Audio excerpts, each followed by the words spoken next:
मे महिन्याच्या सुरुवातीची गोष्ट. महाराष्ट्रातल्या तिसऱ्या टप्प्यातल्या प्रचाराने जोर धरलेला. त्यात माढा मतदारसंघ गाजत होता. कारण होतं मोहिते पाटलांचं बंड. तुतारी घेऊन मैदानात उतरलेल्या मोहिते पाटील कुटुंबाला प्रत्येक विधानसभा मतदारसंघातून लीड मिळेल असं बोललं जात होतं. पण या दाव्यांना अपवाद होता तो सांगोला. सांगोला मतदारसंघात चर्चा होती पाण्याची. भर उन्हाळ्यात कालव्यांमध्ये सोडलेलं पाणी माढ्यासाठी गेम चेंजर ठरू शकत होतं. झालंय तसंच.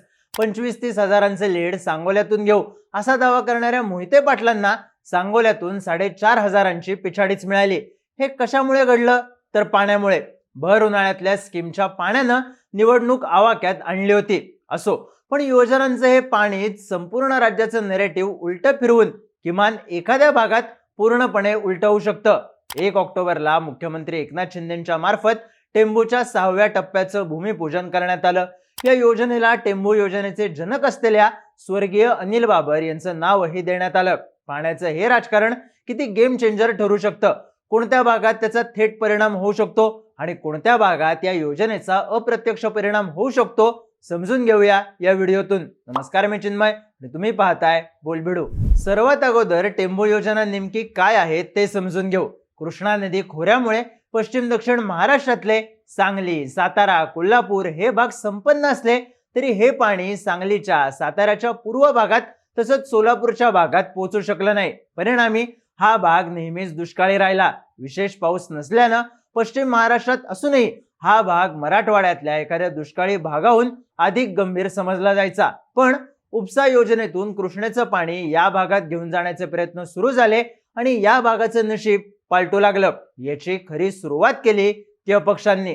1995 मध्ये निवडून आलेल्या अपक्ष आमदारांनी युती सरकारला पाठिंबा देण्याच्या बदल्यात आपल्या भागात उपसा सिंचन योजनांना मान्यता देण्याची मागणी एकमुखानं केली आणि त्यातूनच टेंभू योजना साकारली गेली. टेंभू उपसा योजना म्हणजे कृष्णा नदीतलं पाणी उपसा यंत्रणेतून कॅनॉल मार्फत दुष्काळी भागात घेऊन जाणं. मनोहर जोशींच्या कार्यकाळात प्रशासकीय मान्यता मिळवून टप्प्याटप्प्याने ही योजना आकाराला येत गेली. आता वेगवेगळ्या सिंचन योजनेतली टेंभू योजना ही महाराष्ट्रातलीच नव्हे तर आशिया खंडातली सर्वात मोठी योजना. या योजनेमुळे सांगली, सातारा आणि सोलापूर या 3 जिल्ह्यातील 240 गावांमधील एकूण 80,472 हेक्टर जमीन ओलिताखाली येते. यात सांगली जिल्ह्यातली 59,872 हेक्टर, सोलापूर जिल्ह्यातली 20,000 हेक्टर आणि सातारा जिल्ह्यातली 600 हेक्टर जमीन या योजनेमुळे ओलिताखाली आली आहे. आता या योजनेचा 5वा टप्पा कार्यान्वित आहे. या 5 टप्प्यांमार्फत एकूण 22 टीएमसी पाणी उचलून 264 किलोमीटरच्या कालव्यांमार्फत तर 167 किलोमीटरच्या बंदिस्त पाईपलाईनद्वारे लाभक्षेत्रात पाणी पोहोचवण्यात येत आहे. हे झालं आत्ताचं. मूळ मुद्दा, काल जो विस्तारीकरणाचा कार्यक्रम पार पडला त्यामुळे नेमकं काय घडताना दिसतंय? तर कालच्या टप्प्यामुळे सांगली जिल्ह्यातल्या खानापूर तालुक्यातील अजून 28, आटपाडी तालुक्यातील अजून 14, तासगाव तालुक्यातील अजून 12 गावं लाभक्षेत्रात येणार आहे. त्याचसोबत सातारा जिल्ह्यातील माणखटाव आणि सोलापूर जिल्ह्यातील सांगोला भागातही पाणी येण्याचा मार्ग मोकळा झाला आहे. पण आपला मूळ मुद्दा आहे तो राजकारणाचा. या योजनेच्या प्रभाव क्षेत्रात प्रामुख्याने खानापूर, आटपाडी, पलूस, कडेगाव, तासगाव, कवठे महांकाळ, सांगोला असे मतदारसंघ येतात. तर जत, माण अशा मतदारसंघांमधील मतांवरही याचा फरक पडतो. आता या मतदारसंघामध्ये काय चालू आहे, ही टेंभू योजना मतांच्या गणितातून कशी गेम चेंजर ठरेल हे समजून घेऊ. मुळात याची सुरुवात होते ती खानापूर, आटपाडी या मतदारसंघातून. सांगली जिल्ह्यातून खानापूर, आटपाडीतून शिवसेनेचे एकमेव अनिल बाबर निवडून आले होते. टेंभू योजनेचे जनक म्हणून त्यांचा उल्लेख केला जातो. जानेवारी महिन्यात त्यांचं निधन झालं, पण शेवटच्या श्वासापर्यंत ते टेंभू योजनेसाठी झटत राहिले. टेंभू योजनेसाठी अनिल बाबर यांनी केलेलं काम विरोधकही मान्य करतात. एकनाथ शिंदेंनी हेच हेरून विस्तारीकरणाच्या 6व्या टप्प्याला अनिल बाबर यांचं नाव दिलं. सध्या इथून अनिल बाबर यांचे पुत्र सुहास बाबर निवडणूक लढवण्याच्या तयारीत आहेत.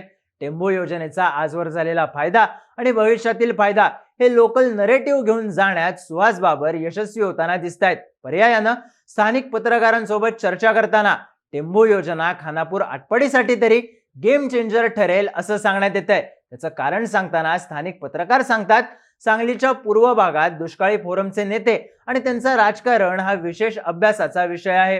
अनिल बाबर यांच्यामुळे दुष्काळ दूर करण्यासाठी झटणाऱ्या नेत्यांची पोकळी झाल्याचं चित्र होतं.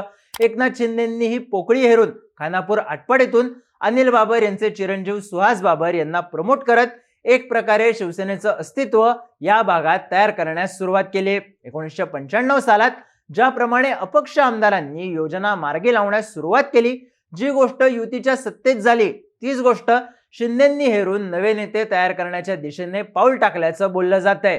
खानापूर आटपाडीनंतर महत्वाचा प्रभाव पडू शकतो तो मतदारसंघ आहे सांगोला. शहाजी बापूंच्या काय झाडी काय डोंगर या नरेटिव्हला छेद देताना गणपतराव देशमुखांच्या लिगसीला प्रत्युत्तर देणं शहाजी पाटलांना भाग पडतं. अशा वेळी सत्तेत जाण्याचं कारण पाणलोट योजना हे परसेप्शन शहाजी पाटलांसाठी फायद्याचं ठरताना दिसतं. सांगोला मतदारसंघाच्या प्रभाव क्षेत्रातून जाणाऱ्या 3 योजना आणि तिन्ही योजनेवरून होणारं आणि झालेलं राजकारण पाहता योजना मार्गी लागण्याचं नरेटिव्ह सांगोल्यातून शहाजी पाटलांना पर्यायानं एकनाथ शिंदेंच्या दुसऱ्या उमेदवाराला स्टेट नरेटिव्ह खोडून लोकल नरेटिव्ह एस्टॅब्लिश करण्यासाठी फायद्याचं ठरताना दिसून येत आहे. आता प्रभाव असणारे मतदारसंघ येतात ते सांगली जिल्ह्यातले पलूस कडेगाव, तासगाव, कवठे महांकाळ. पलूस कडेगाव मधून विश्वजित कदम हे काँग्रेस मार्फत मैदानात आहेत, तर त्यांच्या विरोधात देशमुख कुटुंबातले संग्रामसिंह देशमुख भाजपचे उमेदवार असू शकतील असं बोललं जातंय. गतवेळी ही जागा शिवसेनेकडे होती. पर्यायानं ही जागा शिंदेंनी स्वतःकडे घेतली तर टेंभू योजनेवरून ते विश्वजित कदमांना अडचणीत आणू शकतात. मात्र पतंगराव कदम यांनाही सिंचन योजनांचं श्रेय दिलं जातं. साहजिकच पलूस कडेगाव मध्ये इतका इम्पॅक्ट होणं कठीण गोष्ट वाटते. मात्र योजनेच्या टप्प्यात येणाऱ्या तासगाव, कवठे महांकाळ मध्ये भाजप उमेदवारासाठी या योजनेचं राजकारण रंगू शकतं. लोकसभेत पराभूत झालेले संजय पाटील हे दुष्काळी फोरमचे नेते म्हणून ओळखले जातात, तर स्वतः अजित घोरपडेंचं या योजनांसाठी श्रेय महत्वाचं राहिलेलं आहे. अशा वेळी घोरपडे आणि संजय पाटील पुन्हा एकदा दुष्काळी फोरमच्या राजकारणाला सक्रिय करून रोहित पाटलांच्या समोरच्या अडचणी वाढवू शकतात. विस्तारीकरणात जत तालुक्याचा फायदाही होणार आहे. जत तालुक्यातील सिंचन योजना हा देखील तितकाच महत्वाचा विषय ठरतो. इथे सध्या काँग्रेसचे विक्रम सावंत आमदार आहेत. अशा वेळी भाजप आपला उमेदवार देऊन इथल्या राजकारणात पुन्हा पाण्याचा प्रश्न हायलाइट करू शकते. जत शिवाय सातारा जिल्ह्यातील माण खटावच्या भागात टेंबू योजनेचा विस्तार आहे. माणचे भाजपचे आमदार जयकुमार गोरे यांच्या समोरच्या अडचणी देखील वाढवण्यात विरोधकांना यश आलंय. अशा वेळी मतांच्या एका पॉकेट पुरतं का होईना गोरेंना पाण्याच्या प्रश्नावरून विस्थापित राजकारण्यांची लाईन रेटता येते.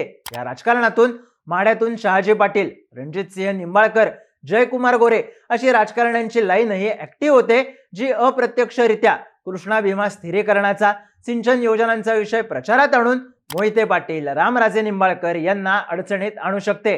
तर तिकडे टेंभू म्हैसाळ योजनेवरून सांगलीचं राजकारणही फिरवण्यात मदत होताना दिसते.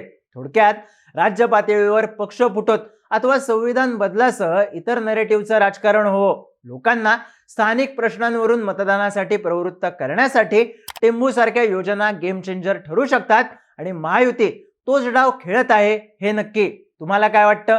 तुमच्या प्रतिक्रिया कमेंट करून नक्की सांगा आणि माहितीपूर्ण व्हिडिओज पाहण्यासाठी बोलबिडूच्या YouTube चॅनलला सबस्क्राईब करायला विसरू नका.